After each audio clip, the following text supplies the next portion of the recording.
As Harvie grew taller and stronger, his mother grew shorter and madder, slowly fizzling into insanity. Often she'd mistake him for an intruder.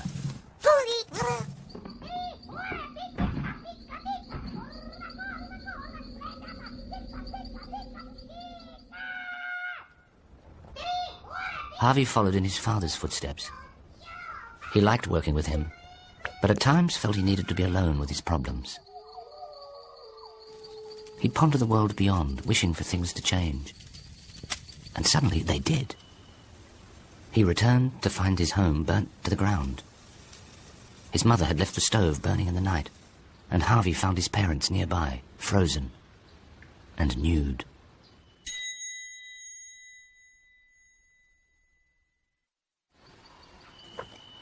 But there was more to come. The Germans invaded.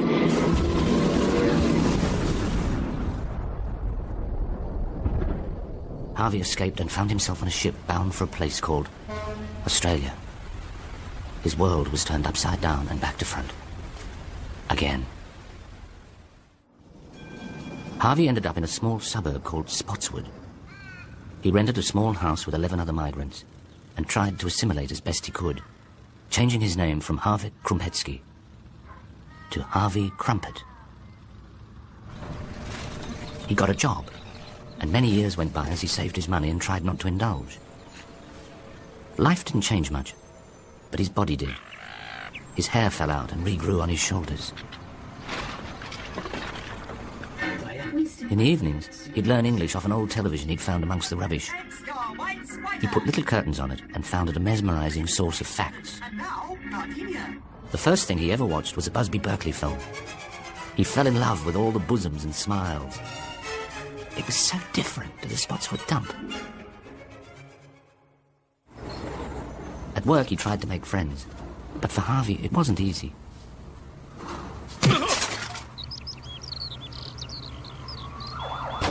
Harvie's skull had split in half. The doctors inserted a steel plate between his scalp and skull and laced it up with 19 stitches. He was left with a scar that looked like he'd had a lobotomy. Harvie wished he had more hair. He left the dump and tried new jobs.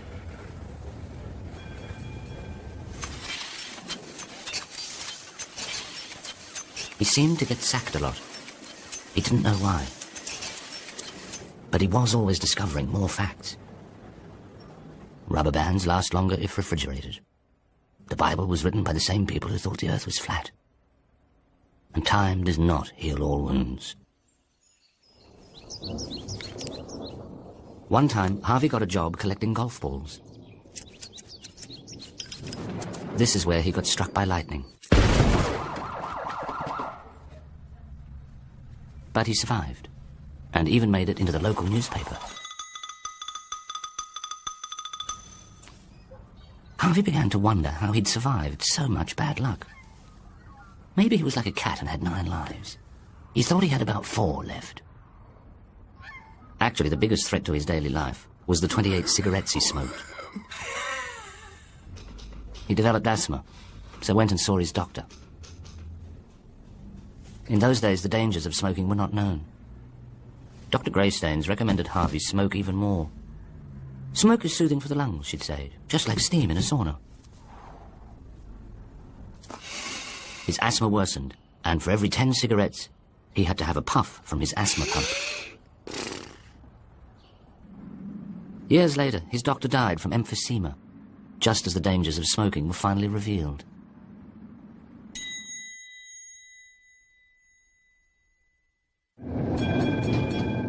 Harvie kept collecting facts, and one morning discovered one about himself.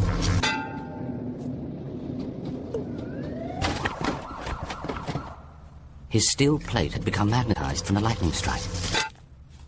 Harvie made the papers. Again.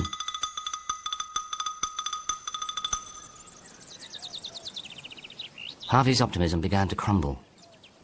He thought about fate's horrible dealings, how he felt powerless, a victim to the world. He wondered if he should just throw it all in. Seize the day, Harvie. Seize the day. Carpe diem. These simple, profound words struck a chord. Harvie decided to turn his world upside down and back to front. Again.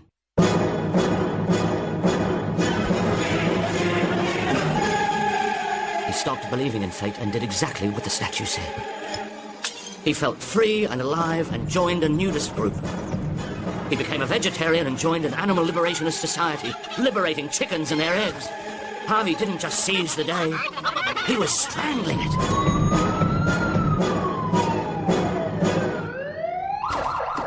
Despite his enlightenment, physical problems still plagued him.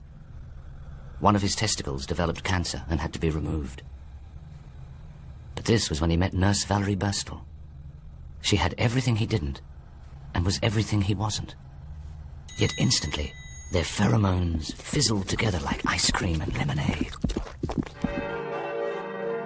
They decided to get married and had the ceremony in Cancer Ward 9. Harvie wanted a nude wedding, but Valerie and the hospital forbade it.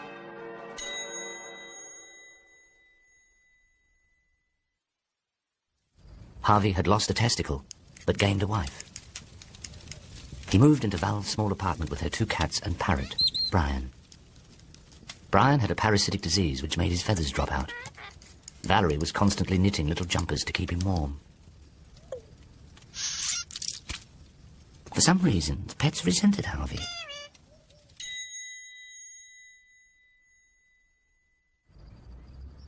Harvie and Val went to bed early every night and tried to get pregnant.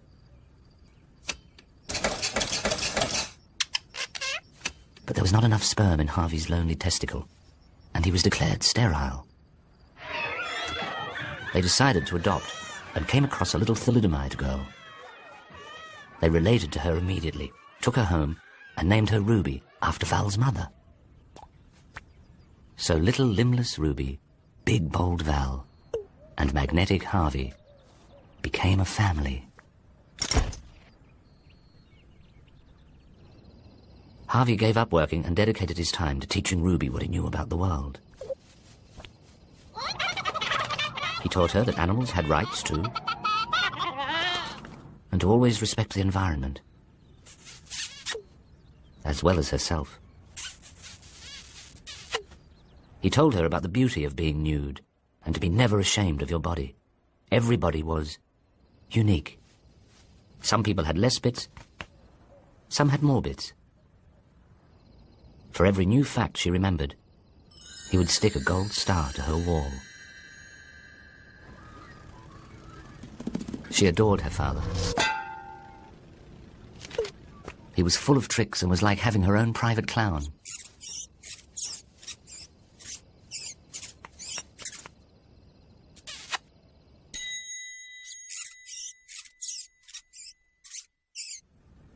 At school, Ruby excelled. She went into university and came out a lawyer. Then moved to America and started her own practice, championing the rights of the disabled. Harvie and Val were extremely proud.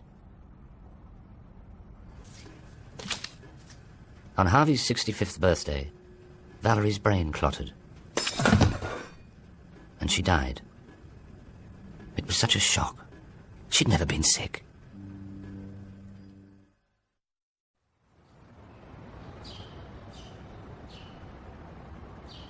Harvie was all alone again. He had his daughter, but she was so far away. He became a hermit and stopped washing. His mind wandered slowly into senility. It wasn't long before they took him away, when a neighbor found him trying to withdraw money from the microwave.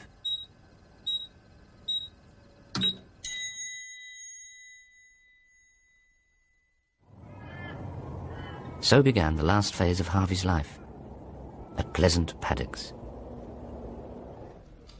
He shared a room with a man called Harvie+Krumpet. Hamish looked like something off a tin of shortbread and had nostril hair that looked like he was housing a family of spiders. He was 94 years old and had given up the will to die. He also had Alzheimer's and had recently burnt his ear trying to answer the iron. Harvie and Hamish pretended to dislike each other. Harvie often stole Hamish's teeth returned them, and then showed him where they'd been. But Hamish always had his revenge. Sometimes they'd sneak alcohol into the home and put on drunken shows with knitted finger puppets the ladies were making for charity.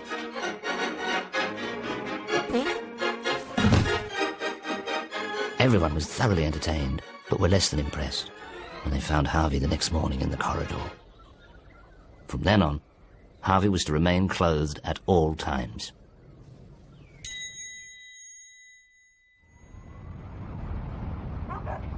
Often Harvie escaped at night and took Hamish on animal liberation jaunts.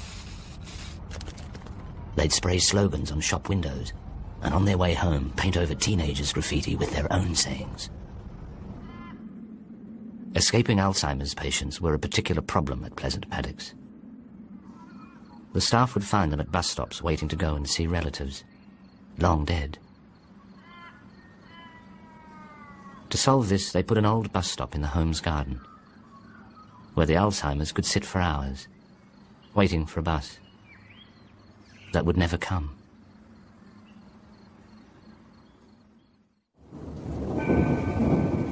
Time drizzled on while everyone sat around and waited to die. Harvie's Alzheimer's began to worsen as he slipped in and out of dream worlds, especially when the local church group visited. God is better than football. God is better than beer. God is better than cricket, 'cause God's there all the year. He isn't shut on Sundays. He isn't stopped by rain. He's better than a captain coach. You can talk to him again and again and again and again and again. God is better than